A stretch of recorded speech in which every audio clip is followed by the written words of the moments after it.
इसका अलग से कार्यक्रम नहीं था। मैं बैजनाथ जा रहा था तो अभी ठाकुर साहब ने बोला जीवन जी ने कि ITI में भी दौरा कर लेते हैं, तो मुझे भी अच्छा लगा यहाँ आकर। और किसी भी इंस्टीट्यूशन का दौरा करते हैं तो वहाँ की जो ग्राउंड रियलिटीज़ का उसके बारे में मालूम पड़ता है कि बच्चों की प्रेफरेंस किस स्टेट की है, किस स्टेट की डिमांड है, हमारे पास क्या सुविधाएं अवेलेबल हैं, किन चीज़ों की कमी है। तो इसकी भी जानकारी यहाँ पे मिली है। इसका कैंपस अच्छा है और बेहतर बनाने की तरफ जो है वो कोशिश जारी है और बेहतर बनाया जाएगा। जैसा मुझे बताया कि 20 किलोवाट का यहाँ पे जो है सोलर प्लांट लगा रखा है, फिर भी इसकी अपनी जो एनर्जी रिक्वायरमेंट है वह भी ज़्यादा है। तो मैंने इनसे कहा है कि इसमें और भी पैनल्स लगाए जाएं ताकि इसको हम energy sufficient institution green campus के नाम से जो है प्रमोट कर सकें। और शॉर्ट टर्म कोर्सेज भी आने वाले समय में इसमें शुरू करेंगे। जो स्किल कोर्सेज हैं, चाहे वो सोलर टेक्नोलॉजी का है, ड्रोन टेक्नोलॉजी का, जैसा कि जीवन जी कह रहे थे। और इसके अतिरिक्त जो बच्चे यहाँ पे प्रशिक्षण प्राप्त करते हैं उनकी एम्प्लॉयबिलिटी बढ़ सके, उनको हम इस काबिल बना सकें कि वो स्वरोजगार अपना सकें या इंडस्ट्री एम्प्लॉयबल बना सकें, उसकी तरफ फोकस बढ़ाने की तरफ ज़रूरत है। और मैंने ये अपने जो हमारे यहाँ ट्रेनर्स हैं, प्रिंसिपल हैं, उनसे भी ये बात करी है, उसकी तरफ ध्यान दें। सर का पिछला दौरा जब जोगिंद्रनगर का हुआ था तो आपने एक बड़ी जोर दे के बात कही थी कि जो भी हमारे ITI हैं वहाँ पे हम क्वालिटी एजुकेशन के ऊपर काम करेंगे सर। तो नए क्या प्रयास जो है सरकार की तरफ से ITI के क्षेत्र में हुए? हम इसमें पूरा प्लान कर रहे हैं। तो रैशनलाइजेशन की तरफ भी हमने कदम उठाए हैं। जो प्रपोजल अभी वित्त विभाग के पास पेंडिंग है। और दूसरा, कुछ हम नई पोस्टें भी क्रिएट करें डायरेक्टरेट लेवल पे, जैसे एंटरप्रेन्योरियल एक्टिविटीज़ को बढ़ाने के लिए अलग से डेडिकेटेड स्टाफ वहाँ पे रख रहे हैं। कुछ हमारे जैसे इंजीनियरिंग और फार्मेसी की कोई रिप्रेजेंटेशन अभी डायरेक्टरेट में नहीं है, उसकी वहाँ रिप्रेजेंटेशन बढ़ाने की तरफ कोशिश कर रहे हैं। और इंडस्ट्री के साथ जो है इंटरेक्शन बढ़ा रहे हैं। इंडस्ट्री की रिक्वायरमेंट के हिसाब से हम अपने कोर्स रीडिज़ाइन कर रहे हैं, बच्चे अप्रेंटिसशिप कर सकें। और उनके लिए एक ऑनलाइन प्लेटफॉर्म भी क्रिएट कर रहे हैं ताकि जो दूर दराज के हमारे इंस्टीट्यूशन हैं उन बच्चों को भी हम वही एक्सपोजर दे सकें जो कि हमारे जो एरिया इंडस्ट्री के नज़दीक हैं या बड़े शहरों में हैं, उन बच्चों को जो एक्सपोजर मिलता है। सर, जोगिंद्रनगर का अपना एक ऐतिहासिक महत्व भी रहा है और पूरे प्रदेश में बहुत सबसे बड़ा जो है विधानसभा क्षेत्र भी है। और जब पीछे मुख्यमंत्री जी का दौरा हुआ था तो जीवन ठाकुर जी ने उनसे डिमांड भी रखी थी कि यहाँ पे पॉलिटेक्निकल, और उसके बारे में आपसे भी चर्चा उनकी रही थी।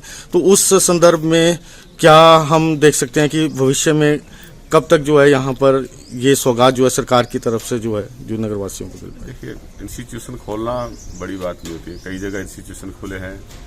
मुख्य बात है कि हम उन इंस्टीट्यूशन को ढंग से चला पाएं।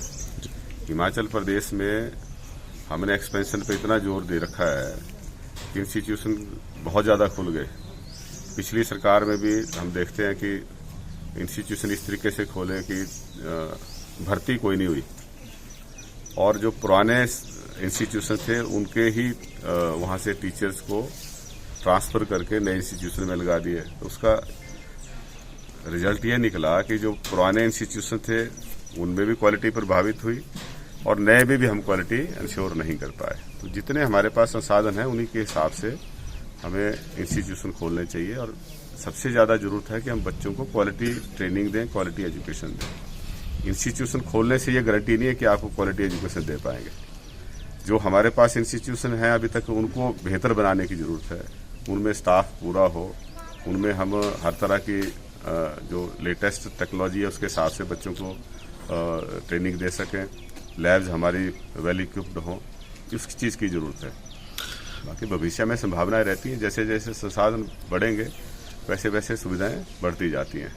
लेकिन कुल मिला के यही है कि जो हमारे हिमाचल प्रदेश का माइंडसेट बना है, हमने सिर्फ इंस्टीट्यूशन खोलने पे जोर दिया है। उसकी रेलिवेंस है कि नहीं है, उसमें हम क्वालिटी सर्विसेज दे पा रहे हैं कि नहीं दे पा रहे हैं, तो आप मीडिया वाले भी इसमें बड़ा रोल प्ले करते हैं, डिमांड क्रिएट करने में भी हमारे पॉलिटिकल लोग भी करते हैं।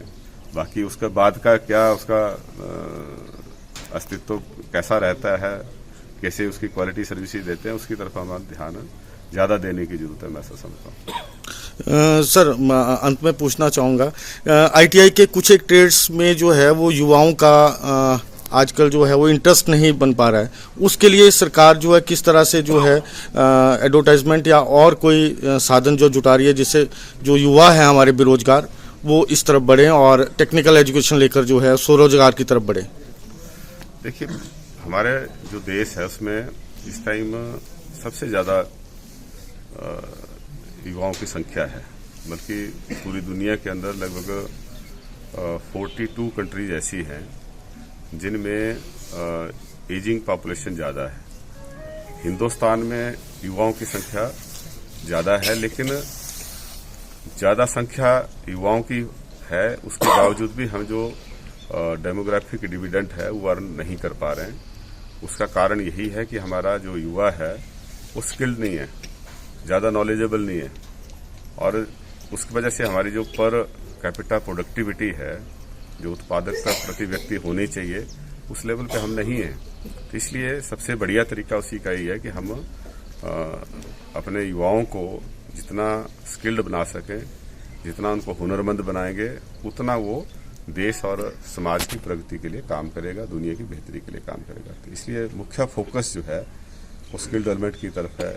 बच्चों को टेक्निकली हम वेल इक्विप्ड कर सकें, उनको अच्छी नॉलेज दे सकें, इसकी तरफ जो है वो सरकारों का ध्यान है, चाहे भारत सरकार की